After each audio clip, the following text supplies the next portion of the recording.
और अब खबरें विस्तार से। वजीर दिफा राजनाथ सिंह आज जम्मू कश्मीर का दौरा करेंगे। जम्मू कश्मीर के अपने दौरे के दौरान वजीर दिफा सांबा के सरहदी इलाके में दरियाए देवक पर BRO की तरफ से बनाए गए पुल का इफ्तिताह करेंगे। सरहद पर सिक्योरिटी के पेश नजर इस पुल को काफी अहम समझा जाता है और यह सरहदी इलाके के लिए काफी अहमियत का हामिल है। जम्मू कश्मीर में BRO की तरफ से मुकम्मल किए गए कामों का इफ्तिताह और नए कामों का संग बुनियाद रखा जाएगा, जिसमें सुरंग और कई अहम सड़कें शामिल होंगी।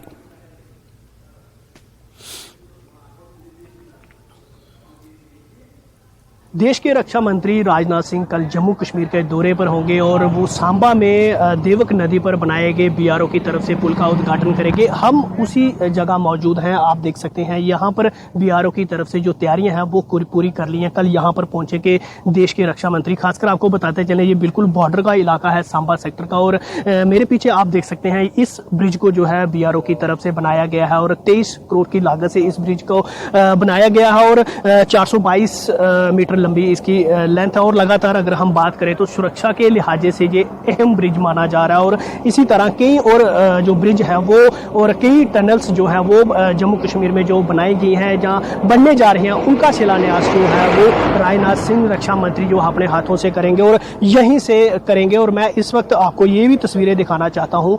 ये आप देख सकते हैं ये पंडाल जो है वो सजाया जा रहा है BRO की तरफ से, जहां पर इंतजाम जो है वो पूरे किए जा रहे हैं। और इस वक्त की अगर हम बात करें तो कई BRO के बड़े जो अधिकारी हैं वो यहाँ पर मौके पर पहुंचे हैं। और पहले जहाँ पर गणेश पूजा की जाएगी, जैसे ही राजनाथ सिंह रक्षा मंत्री यहाँ पहुंचेंगे पहले गणेश पूजा की जाएगी, उसके बाद इस ब्रिज का शिलान्यास किया जाएगा। और सुरक्षा की लिहाजे से अगर हम बात करें तो बिल्कुल सीमावर्ती इलाका ये लगता है और यहाँ पर सुरक्षा के मद्देनजर पहले ही दिनों से 2-3 दिन पहले से ही अगर हम बात करें तो सुरक्षा को पूरे बॉर्डर इलाके में कड़ा कर दिया गया। आप इस वक्त मैं इस तरफ मैं तस्वीरें आपको दिखाना चाहूंगा। यहाँ से अगर हम बात करेंगे, कल यहाँ से रक्षा मंत्री है जो वो यहाँ से पूरे जम्मू कश्मीर को संबोधित करेंगे। और साथ ही साथ अगर हम बात करें तो बिल्कुल बॉर्डर का इलाका है, जहाँ से सिर्फ 3 किलोमीटर दूर जो है भारत पाकिस्तान अंतर्राष्ट्रीय सीमा है और यहाँ से वो संबोधित करेंगे। और BRO की तरफ से 90 के करीब जो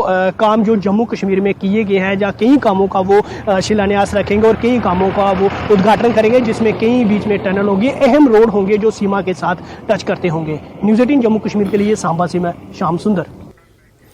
और लेफ्टिनेंट गवर्नर मनोज सिन्हा ने कन्वेंशन सेंटर श्रीनगर में Jammu Kashmir finance and account society journal का इफ्तिताह किया। LG ने कहा कि मुझे लगता है कि इसको पहले शुरू किया जाना चाहिए था, क्योंकि मालियाती महकमा तरक्की में अहम किरदार अदा करता है। फाइनेंस से वाबस्ता अफराद को सराहा जाना चाहिए। LG ने कहा कि मालियाती शोबा एक अहम किरदार अदा करता है और खुशहाली की बुनियाद रखता है।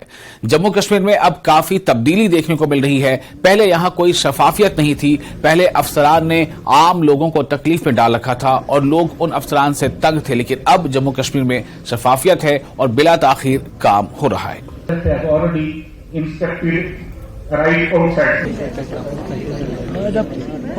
जम्मू कश्मीर में जिन लोगों ने करप्शन की नदियां बहाई थी उन पर अब कोई रहम करने की जरूरत नहीं। चाहे जितनी बयानबाजी कर लें, कानून के अंतर्गत ही काम होगा। दूसरी कोई व्यवस्था यहां नहीं चलने वाली है जब तक नरेंद्र मोदी इस देश में प्रधानमंत्री हैं, जब तक हम लोग, ये हम कहना चाहते हैं। आप सब लोग इस बात के साक्षी हैं कि किस तरह से अनावश्यक रूप से पैसे खर्च होते थे। लंबे समय तक लोगों को इंतजार करना पड़ता था।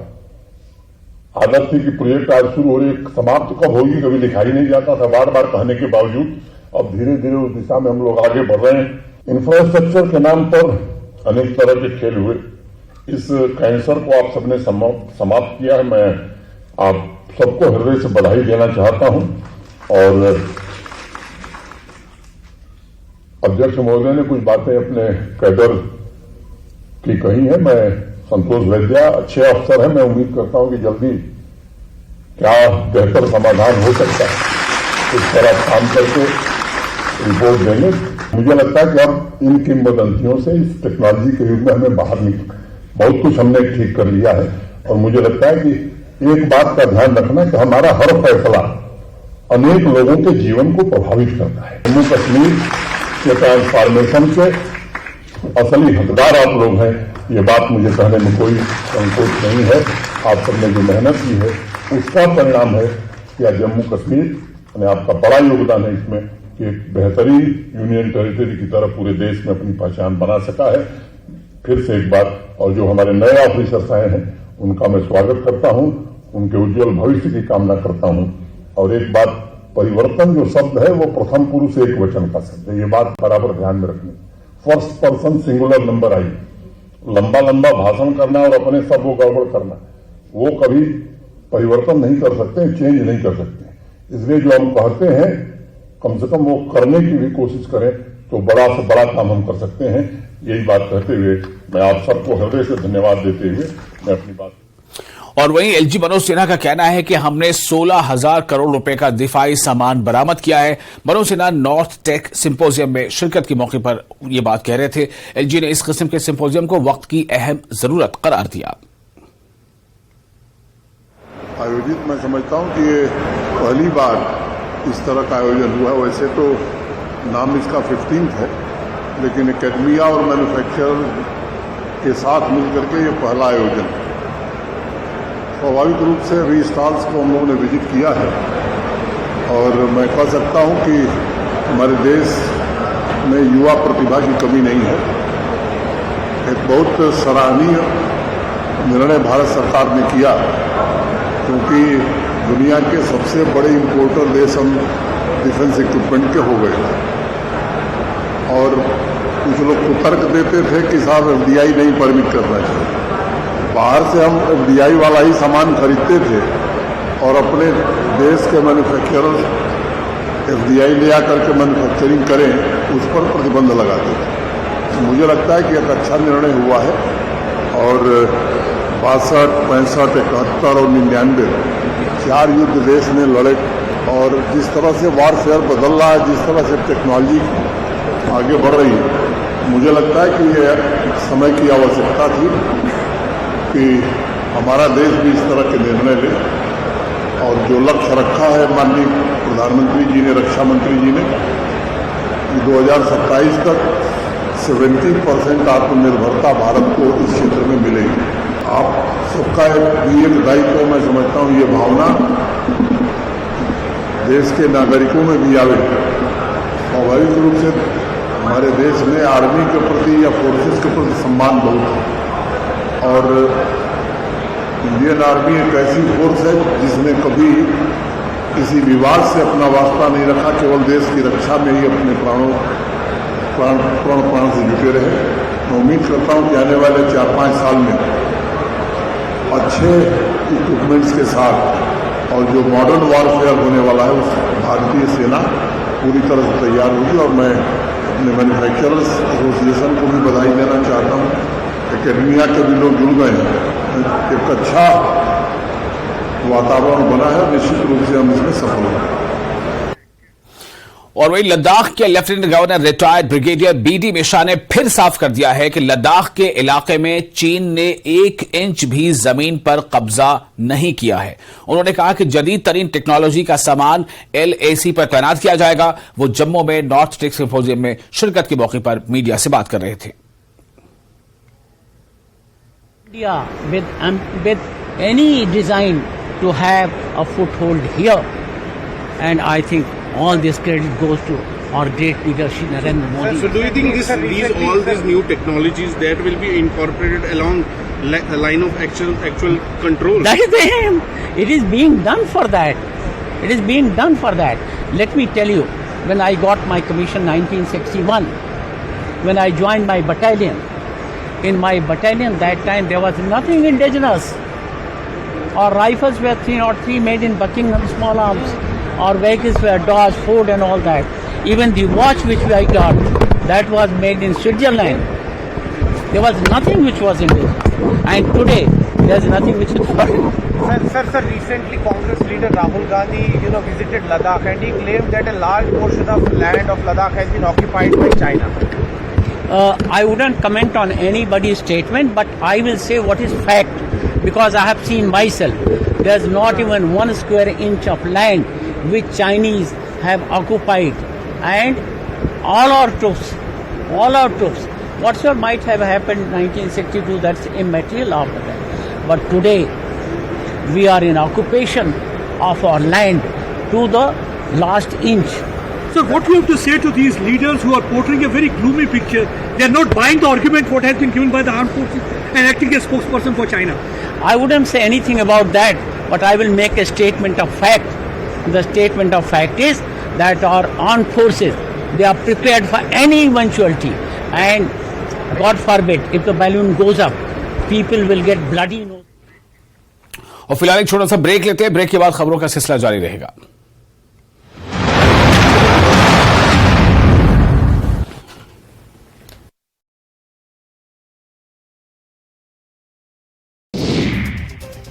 पूर्णिया के डगरुआ थाना के सौरा जावर गांव में बुजुर्ग की पीट पीटकर हत्या कर दी गई। मृतक का नाम महेंद्र ऋषि बताया जा रहा है कि महेंद्र ऋषि अपनी जमीन में टाट लगा रहे थे, तभी पड़ोसी ने हमला कर उसकी जान ले ली।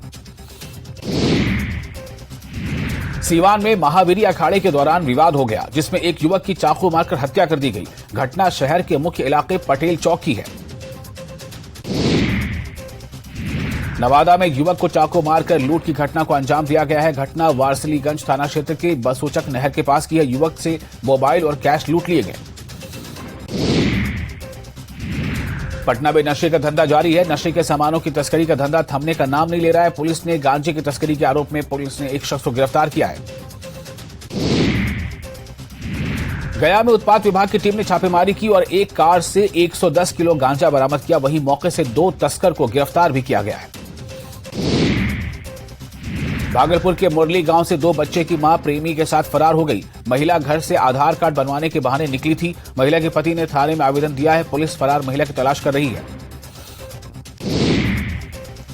शेखपुरा के बरबीघा धारसेनी गांव में जमीन विवाद में पेट सफा आयुर्वेदिक चूर्ण, पेट सफा तो हर रोग दफा।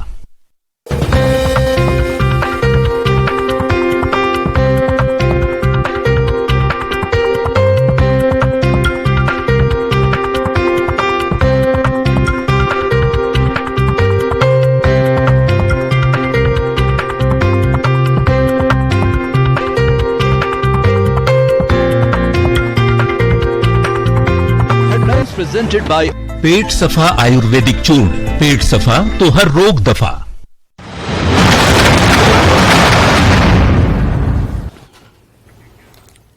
ब्रेक के बाद एक बार फिर आपका स्वागत है। न्यूज 18 JKLH पर आप देख रहे हैं पहली खबर। युवा राजपूत सभा के सदस्य विक्रम सिंह चिब ने कहा है कि इंतजामिया की तरफ से उन्हें यकीन दिलाया गया था कि उनके मुतालबात को जल्द पूरा किया जाएगा। फिर कहा गया कि G20 कॉन्फ्रेंस की वजह से अभी ताखिर है, बाद में उन्हें दिल्ली बुलाया जाएगा, लेकिन उन्हें अभी तक दावतनामा मौसूल नहीं हुआ है। इसके अलावा बीजेपी के सीनियर लीडरान ने उन पर इल्जाम लगाना शुरू कर दिया है कि इसलिए सभा ने 16 सितंबर के बाद तहरीक शुरू करने का फैसला कर लिया है। सिंह चिब, प्रेसिडेंट युवा राजपूत सभा, आपने 15-16 के बाद वापस रिवाइव करने की बात की है टोल प्लाजा पे अपनी एजिटेशन को। बिल्कुल। पहले बंद क्यों की थी और वापस रिवाइव करने के पीछे क्या मकसद है? देखो, ਜਿਹੜੇ जम्मू ਦੀ समझो ਵੱਡੀ ਚੇਅਰ ਉਹਨੇ ਅਸੀਂ ਆਸ਼ਵਾਸਨ ਦਿੱਤਾ ਹੈ, ਅਸੀਂ ਆਸ਼ਵਾਸਨ ਦਿੱਤਾ ਗਿਆ ਹੈ कि G20 ਜਿਹੜੀ ਚੱਲਦੀ ਹੈ G20 ਤੱਕ ਵੇਟ ਕੀਤਾ ਜਾ। ਅਸੀਂ ਉਹਦਾ ਵੇਟ ਕੀਤਾ, ਲੇਕਿਨ ਅੱਜ ਅਸੀਂ ਇੰਨਾ ਵੇਟ ਹੋਈ ਹੈ ਕਿ ਅੱਜ ਸਾਡੇ ਪਰ ਲਾਂਛਨ लगना स्टार्ट ਹੋਈ ਨੇ। ਅਸੀਂ ਬਿਲਕੁਲ ਬਰਦਾਸ਼ਤ ਨਹੀਂ ਕਰਗੇ। ਅੱਜ ਪ੍ਰਸ਼ਾਸਨ ਹੀ ਵੀ ਆ ਕੇ ਕਿ ਇਸ ਚੀਜ਼ ਪਰ ਜਲਦੀ ਫੈਸਲਾ ਲੈ, ਨਹੀਂ ਤੇ ਜਲਦੀ ऐसा ना होवे कि 16-17 तरीक के बाद ਅਸੀਂ फिर सड़कें पर उतरना पवे। कल का क्या प्लान है आपका, क्योंकि आपने कहा पुतला फूकेंगे और बाबे वाली माता जाएंगे मंदिर?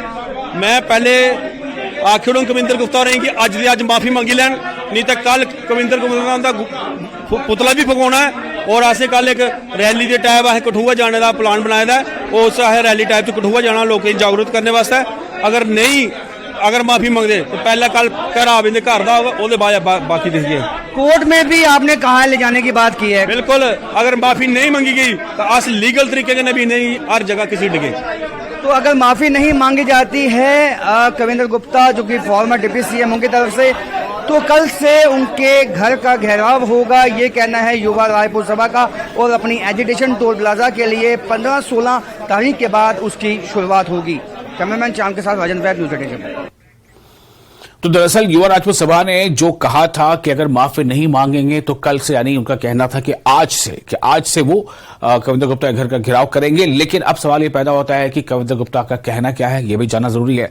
युवा राजपूत सभा के बयान पर रद्देअमल देते हुए साबिक नायब वज़ीर आला कविंदर गुप्ता ने, जो बीजेपी के लीडर हैं, उन्होंने कहा कि एक तकरीब में 30 मिनट की तकरीर की थी, लेकिन कुछ शरारती अनासर ने सिर्फ 59 सेकंड के वीडियो को गलत तरीके से एडिट करके वायरल कर दिया। उन्होंने कहा कि उन्होंने YRS के खिलाफ यानी युवा राजपूत सभा के खिलाफ कोई इल्जाम नहीं लगाया, हालांकि वो ये बयान कश्मीर के पत्थरबाजों के तराजू में दे रहे हैं। कविंदर गुप्ता ने कहा कि जो कुछ उन्होंने नहीं किया उसके लिए वो माफी नहीं मांगेंगे। तो अब सवाल ये पैदा होता है कि युवा राजपूत सभा का एक तरफ कहना है कि अगर कविंदर गुप्ता माफी नहीं मांगते हैं क्योंकि घर के बाहर धरना, लेकिन कविंदर गुप्ता कह रहे हैं कि जो हमने किया नहीं उसके लिए माफी क्यों मांगे। Deputy chief minister Kavinder Gupta के कथित बयान के बाद एक कंट्रोवर्सी क्रिएट हो चुकी है। युवा राजपूत सभा की तरफ से धमकी दी गई है। आप इस कंट्रोवर्सी को कैसे देखते हैं? क्या वो जो बयान था जो आपकी तरफ से जो वायरल हो चुका है उसके बारे में क्या कहना चाहेंगे? और जो युवा राजपूत सभा ने ये कहा है कि अगर शाम तक माफी नहीं मांगी गई तो आपके घर का घेराव होगा, तो क्या कहना चाहेंगे? देखिए, 30 मिनट का वो भाषण था। 30 मिनट के भाषण को किस प्रकार से पाकिस्तान के पत्थरबाजों की भी, जो कश्मीर के पत्थरबाजों की भी बात की गई थी, पैसे लेने को उसके साथ जोड़ा गया। ये सोशल मीडिया में इस प्रकार की चीजें होती हैं। वहां कम से कम 10 चैनल होंगे। तो मैंने जो देखा है वहां पर ना तो कोई लोगो है ना कुछ है। तो वो एक पब्लिक मीटिंग में मैं बोल रहा हूं, और पब्लिक मीटिंग में वो 10 लोगों ने तो कोई इस प्रकार की बात नहीं कही। जिसको तोड़ मरोड़ करके पेश किया गया है वो वही व्यक्ति जानता है, बड़ी स्मार्टली उसने ये काम किया है। तो जहां तक युवा राजपूत, ये जो पैसे लेने की बात की गई थी, ये कश्मीर के पत्थरबाजों की बात थी। नोट छापने की बात की गई थी, पाकिस्तान से किस प्रकार से नकली नोट आता था, नोटबंदी की तब बात कही गई थी। ये उसके साथ बात जुड़ी थी। वो 30 मिनट का भाषण पूरा कोई अगर मुझे सुनाए तो उसके बाद उनको सुनना चाहिए। तो आप ये कहेंगे कि युवा राजपूत सभा जो है, जो उन्होंने पीछे एजिटेशन की, वो बिल्कुल साफ शफाफ थी और कोई ऐसी बात नहीं है? युवा राजपूत सभा ने जो वहां पर एजिटेशन की थी, ठीक है, मैंने इस पर जरूर रोष व्यक्त किया था कि वहां पर कुछ कांग्रेस के लोग, कुछ दूसरे लोग बीजेपी को गालियां निकालने के लिए वहां पर पहुंचे थे। नेशनल कॉन्फ्रेंस ने कभी जम्मू का हित नहीं किया, वो लोग वहां पर जाकर के बीजेपी को गालियां निकालने के लिए भेजे थे। तो भारतीय जनता पार्टी पहले से ही ये टोल के मुद्दे पर इस बात को दिल्ली तक भी लेकर के गई है, और खास करके national highway authority of India से भी बात की है। हम भी इसी हक में थे। जो 1.5 घंटे का सफर था, 4 घंटे का जब लगे तो तब तकलीफ होना स्वाभाविक बात है, तब तक स्थगित किया जाना चाहिए। मैंने उधमपुर की भी बात की कि किसी वक्त में जाता था 20 साल तो वहां पर 2.5 घंटे लगते, आज 1 घंटा है, ठीक है, उसके लिए टोल देना चाहिए। ये बात उसके साथ जोड़ी गई, लेकिन पूरी बात जिस प्रकार से जोड़ी जानी चाहिए थी, मुझे लगता है। माफी मांगने की जो बात हो रही है, क्या आप माफी मांगेंगे रायपुर सभा से? देखिए, मैं जरूर कहीं किसी को गलत कहूंगा तो मैं माफी जरूर मांगूंगा, लेकिन मैंने ऐसा कुछ कहा नहीं है। मैंने सिर्फ पूरी वीडियो सुनने के बाद चीजें पता लगी। कैमरामैन चांद के साथ राजन फैत, न्यूज़ 18 जम्मू। और बीजेपी जम्मू कश्मीर के तर्जुमान एडवोकेट सुनील सेठी का कहना है कि बीजेपी युवा राजपूत सभा समेत तमाम तंजीमों के लिए बहुत ज्यादा एहतराम रखती है। कविंदर गुप्ता ने वजाहत की है कि उन्होंने ऐसा कोई बयान नहीं दिया है। बतौर पार्टी हमारा इस बयान से कोई लेना देना नहीं है।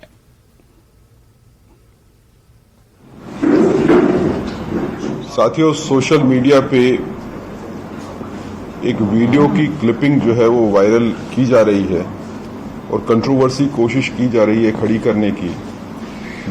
उस वीडियो में कविंदर जी को बोलते हुए दिखाया गया कुछ टिप्पणी राजपूत सभा के बारे में जो आपत्तिजनक है। इस वीडियो वायरल होने के इमीडिएटली बाद कविंदर गुप्ता जी ने खुद ही इसकी सफाई में जो है वो अपना वीडियो दिया है और स्टेटमेंट भी दी है, जिसमें उन्होंने कहा है कि ये उनकी स्टेटमेंट जो है ये तोड़ मोड़ के पेश की गई है, ये वैसी नहीं है जैसी कि वीडियो में दिखाई जा रही है। और अगर आप वीडियो को देखेंगे तो उसको देखने से भी लगता है कि उसमें एडिटिंग हुई है और कटिंग एंड पेस्टिंग हुई है। भारतीय जनता पार्टी की तरफ से हम आपको ये कहना चाहते हैं कि भारतीय जनता पार्टी पूरे समाज को अपने साथ लेके चलती है।